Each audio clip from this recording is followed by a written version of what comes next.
Hey guys, welcome back. My name is Kylie Gray and you are in Central Oregon.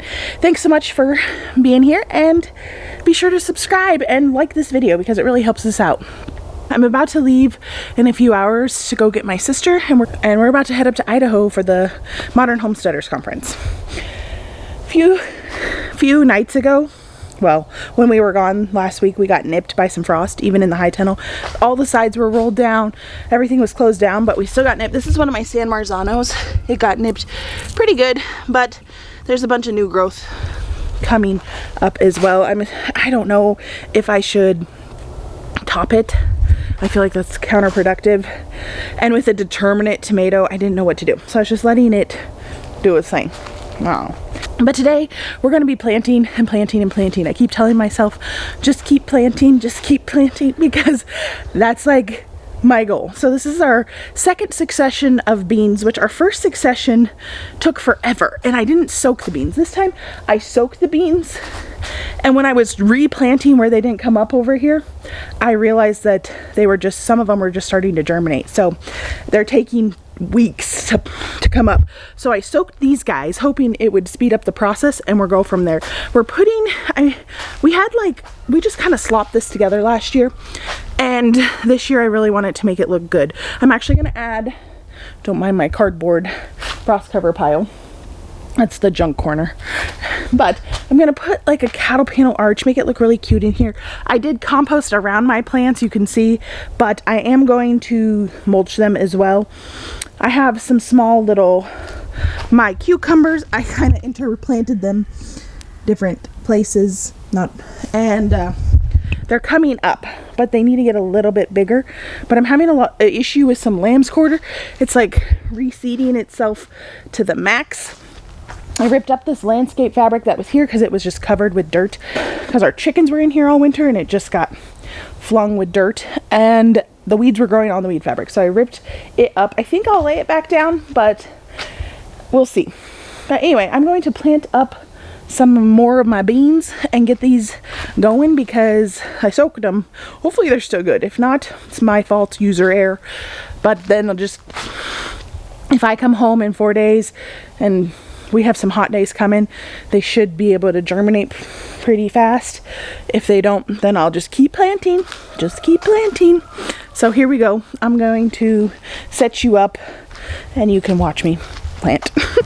I'm succession sowing these as well because I don't want to have to harvest all my green beans at once. Lord willing, I'll have a plethora of green beans to harvest, and I'd like them to be not all at once for preserving reasons and all the things. I'm going to turn on some tunes. I like to listen to some worship music, especially early in the morning. Just gets, I think the plants really like the worship music. That's my theory.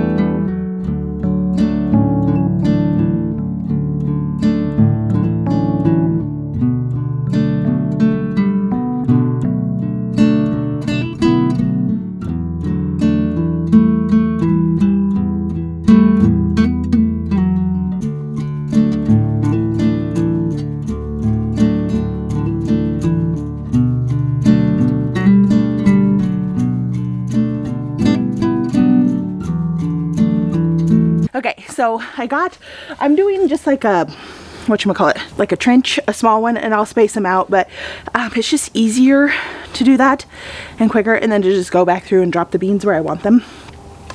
So with high tunnel gardening, greenhouse gardening is not my forte. I had bigger plans for this, and I think with all the other gardens I have, I rely on them because I'm way more comfortable with growing what I know can grow well here. Like I said, we do have a harsh climate. We do get frost in summer. It makes it difficult. I'm very comfortable growing my cold, loving plants outdoors, and even in the heat. I've gotten pretty good with stretching them through the summer and succession planting enough where even when they do flower because of the heat, I still have them going, or I plant them in a part of the garden, or I plant them in my shadier garden that is like 20 degrees cooler on the hot days than my full sun garden, because I've gotten really comfortable with it because I'm pretty good at it. I can grow food, and I know I can, so I feel pretty confident out there most of the time. But in here, it's like a whole new ball game, and it's so unfamiliar. But my mom has really encouraged me, and she's like, Kylie, you have a really awesome high tunnel. Like, it is an amazing space, and we do live in a harsh climate, and you need to be utilizing that more, because you could push things through and start things earlier. And I'm like, she's right. And I always feel I am such a encourager to people that live here that are like, I don't have the money to have a high tunnel, or I don't have the money to have a greenhouse, but so I can't grow anything. And I am such an encourager to people that you can grow so much food outside, especially for your family, for an entire year, that you don't need a greenhouse. You don't need to spend the money. But also, this was a grant greenhouse, so we didn't purchase this out of our own pocket. We did, and then we were reimbursed for it. We still had to pay thousands of dollars of taxes on it, so it wasn't completely free. But for the most part, this would cost like 10 grand, and we got it for 3. So that's pretty good. But maybe you don't have that kind of cash to put out, even for the grant, because you do have to put the money out first. And then once it's built, you get reimbursed. So there's a lot of work that goes into it.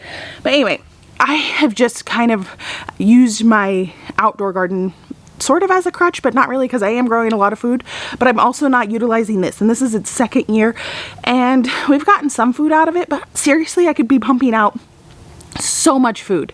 And I've been wearing myself out with our larger garden, so even by the time fall comes, I am not energized to do this at all. Like, I don't even plant it in the fall, which this could be stretched through. I've stretched my little garden through into December one year. We had a mild fall, but you can definitely at least stretch your greenhouse well into November, because I can stretch my outdoor garden well into November. At least through the end of October, I can stretch it out. I should be able to go way, way longer.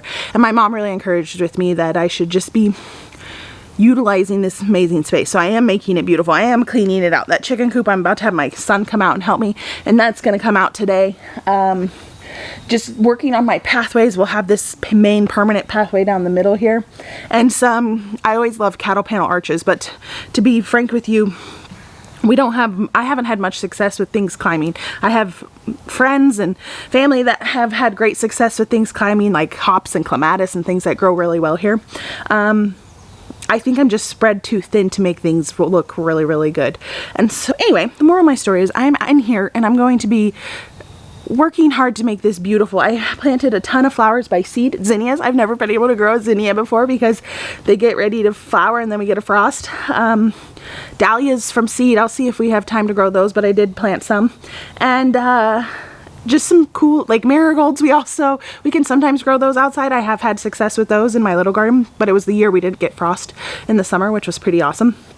But other than that, I've never been able to grow like frost tender flowers. And so zinnias, I know they're a simple flower to grow, and I'm looking at all my little seedlings coming up, and I'm really excited for those because I've never been able to grow one. Oh, and I see a few more over there. How special. So hopefully on either side of my arch, I'll have a bunch of zinnias, and I'm wanting to grow I have those Chinese noodle beans I'd like to grow on the arch as well. So we'll see how it goes. But right now I need to get these beans in because I got to get to Homesteader soon. Pretty excited for it.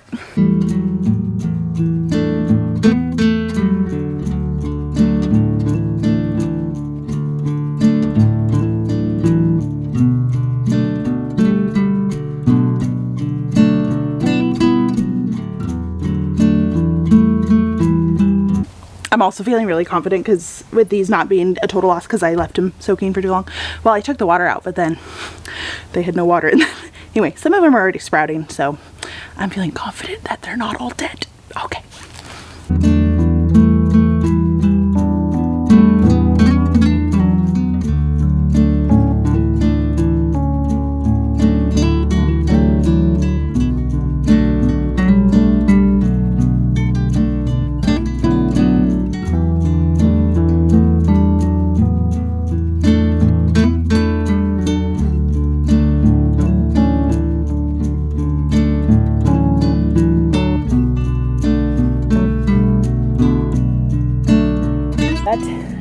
because I have one little jar of lima beans. Did you know lima beans are a bush bean? I have no idea. All these are bush beans, and some of them I mixed together because I had some yellow wax and purple, and I kept one variety over here, contender, and then I don't know. Anyway, I mixed a bunch up regular. I thought it'd be fun to have like a mixed bag of green and purple and yellow beans, and they're all bush variety. So none of these are trailers. You'll also notice if you're just watching us for the first time that I don't trellis my tomatoes. That's because of our short season. I found last year they did really well, which is the majority of them are determinate tomatoes, and they flop over on the ground, and it extends our seasons way longer than the trellised ones I have found because of the frost. So the higher they are, they get nipped at the top, whereas if they're on the ground keeps them warmer. So that's what I started last year, and I'm doing it this year. I do have some indeterminate ones, and they do fine too. So I got some really great harvests off some indeterminates. So all these bush beans won't need a trellis if they are too thickly sown, which I spaced them out pretty good, but some of them, if I dropped a couple, like 2 or 3, I just left. And if they were questionable, like the bean had broken half, where I don't think that's going to germinate at all, I added some more. So I'll thin them out if I need to. We'll see. The next step when I get home in 4 days is going to compost this. I need to get some compost on it, and I could get some mulch down too as well. It's going to get hot in here. I don't have the shade cloth up yet. I do have one for this high tunnel.